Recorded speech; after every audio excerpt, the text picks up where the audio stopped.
ഇന്ന് നമ്മളിവിടെ കാണിക്കാൻ പോകുന്നത് ഔഷധക്കഞ്ഞി അഥവാ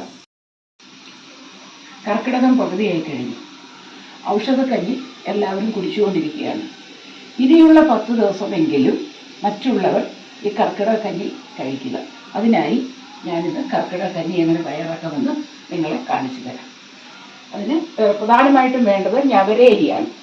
ഞവരേരി സാധാരണ നമ്മുടെ ഈ പൊടി നുറുക്കരിയാണ്. നെല്ല് പുതിയ നുറുക്കരി അല്ലെങ്കിൽ നിങ്ങൾക്ക് നുറുക്ക് ഗോതമ്പ് ആവശ്യത്തിന് എടുക്കാം. അത് നിങ്ങളുടേതായ എത്ര പേർക്ക് കഴിക്കണം ആ ഒരു ക്വാണ്ടിറ്റിയിൽ എടുക്കുക. ഇത് മുതിരയാണ്. മുതിര തലേ ദിവസം തന്നെ നമ്മൾ വെള്ളത്തിലിട്ട് എടുക്കുക.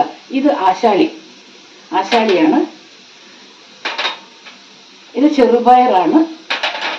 ജീരകം, ഉലുവ, ചെറിയ ഉള്ളി.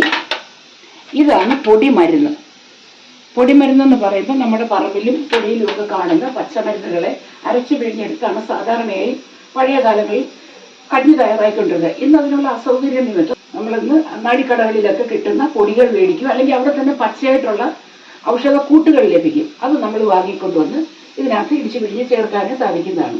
നമുക്ക് എങ്ങനെ ഇത് തയ്യാറാക്കണം നോക്കാം. ആദ്യം തന്നെ നമ്മൾ ഞവരയരി, അതുപോലെ ചെറുപയറ്, ഉലുവ, മുതിര, ഈ സാധനങ്ങൾ അത്രയും തലേ ദിവസം തന്നെ വെള്ളം എപ്പോഴാണോ എടുക്കുന്നത് അതിനു മുന്നേ. ഇപ്പൊ രാത്രി ഒരു ദിവസത്തെ സമ്പൂർണ്ണ ആഹാരമായിട്ട് തന്നെയാണ് ഈ കഞ്ഞി നമ്മൾ ഉപയോഗിക്കേണ്ടത്.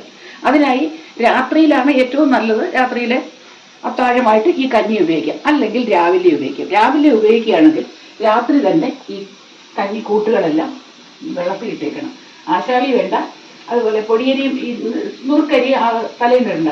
തലേ ദിവസം ഇടേണ്ടത് ഞവര, മുതിര, പയറ്, ഉലുവ, ഇത്രയും സാധനങ്ങളാണ് തലേ ദിവസം ഇട്ട് വെക്കേണ്ടത്. ഇനി വൈകുന്നേരം എടുക്കുന്നെങ്കിൽ നമ്മൾ രാവിലെ തന്നെ ഇതെല്ലാം വെള്ളത്തിലിട്ട് ഒരു 7-8 മണിക്കൂർ വെള്ളത്തിൽ കിടന്ന് കുതിരണം.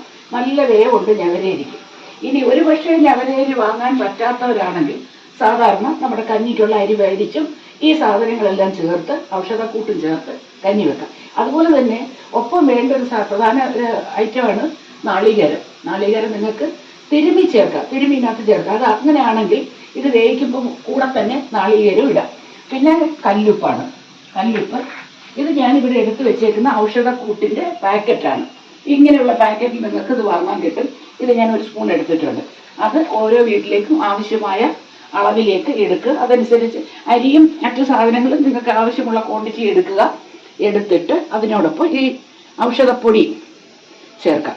ഇനി നമ്മളിത് മൺകലത്തിലാണ്, ഈ ഒരു കലത്തിലാണ് ഇവിടെ വേവിക്കുന്നത്. ഞങ്ങൾക്ക് കുറച്ച് മതിയായതുകൊണ്ടാണ് ചെറിയ കല